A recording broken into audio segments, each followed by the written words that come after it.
Today I'm reviewing the Cressi Action Mask.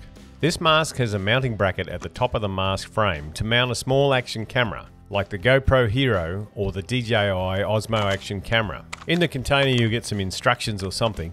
I didn't bother reading this. Now let's have a look at the mask.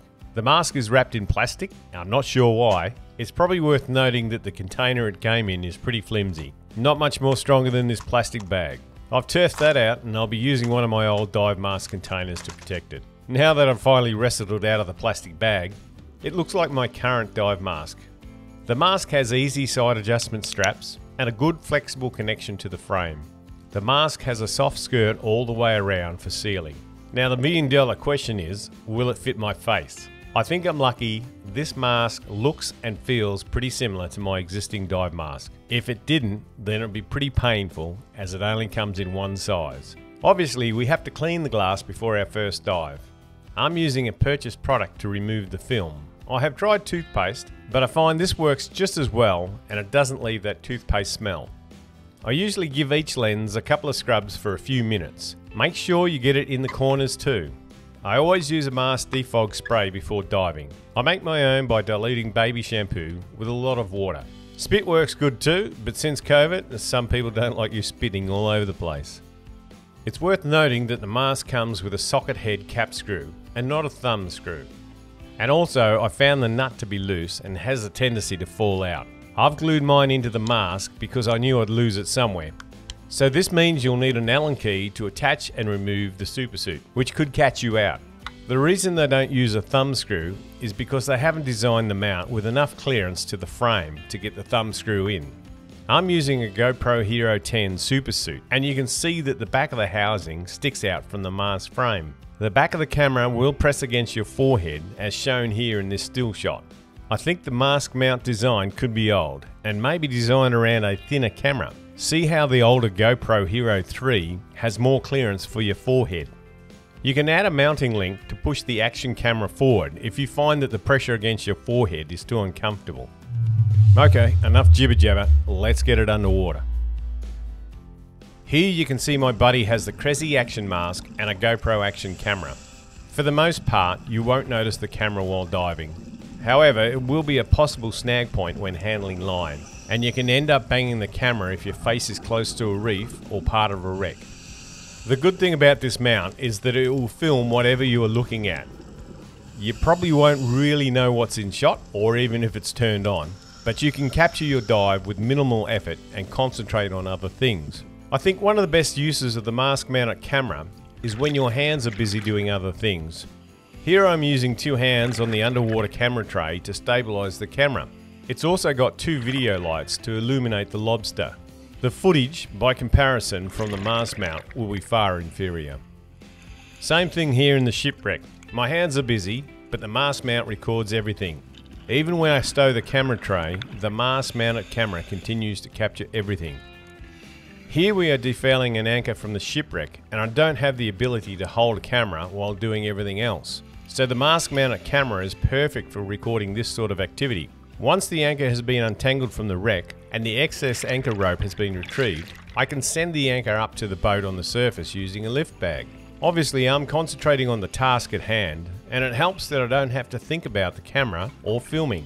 I am free to concentrate on inflating the lift bag and ensuring I don't inflate it too much or get entangled and send myself to the surface. One of the best things about the mask mounted camera is that it's always recording and it captures those quick random acts. Like when a diver loses their finger spool and I help them out by grabbing it for them. Here I'm collecting some scallops. It's a pretty mundane task, but often you do see some random events. I've seen a pot of dolphins, stingrays, and today a snapper just chilling out. There's always something unexpected and I can take a few minutes to film that event. I was surprised I could get this close to the snapper. They're usually pretty flighty. Sometimes when trying to catch lobsters, I'll record the event with either an action camera mounted to my torch or to the mask as shown here. To be honest, either method can be a bit hit or miss. As filming is not my primary focus during this activity, sometimes you might get more footage of the reef than of the lobster catch. The other thing to note is that you might have to tilt your head when watching this footage. I've filmed this footage leaning over to make sure that the camera is pointing at the lobster and not at the reef. Some of the footage you record in overhead environments like shipwrecks and under ledges may be too dark for the action camera to record good footage. Normally you'd use a camera tray to hold your camera and have some wide angle video lights attached to get good footage underwater. But with the mask mounted camera, it's difficult to set up good broad lighting. While you could use a dive torch to help, the narrow beam angle will create a hotspot in the middle of your footage. Also, when catching lobsters, you try to keep the torch off them to avoid spooking them back into their caves. Now let's look at the good, the bad and the ugly. That's not me.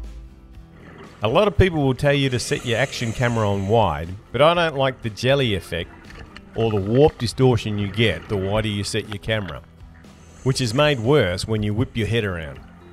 I prefer normal or linear mode, but that restricts your field of view a lot.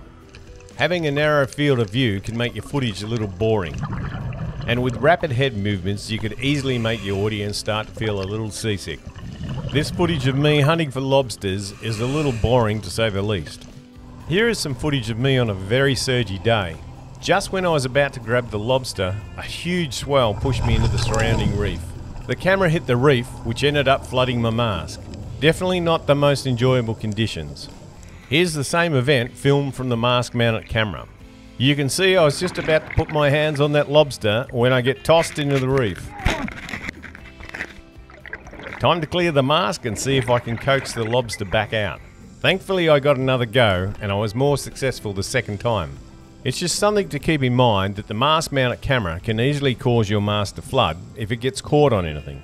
The most notorious problem with the mask mounted camera is the air bubbles that come up from your regulator and hit the camera. Visually it's slightly disturbing, but more annoyingly is the loud noise it makes when hitting your camera. This is obviously something that freedivers don't have to worry about. There is a method to minimise the bubble noise in your footage. If I look at the volume of my audio track, the quiet portions are about -27 dB, and the louder parts are around -17 dB. When the bubbles hit the camera, it goes as loud as -6 dB. I am going to use the dynamic effect to control the loudness of the air bubbles. I will limit the maximum loudness of any sound to -17 dB, which was the maximum loudness of the audio track without any bubble noises. In the effects panel, type in dynamic. Drag and drop the effect onto your audio track. Edit the effects settings.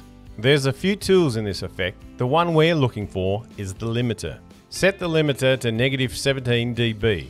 This will make sure that the bubble noise is not louder than any other sound in your audio track. You can see on the sound meter that the sound level never goes above -17 dB. You can experiment with the limiter value.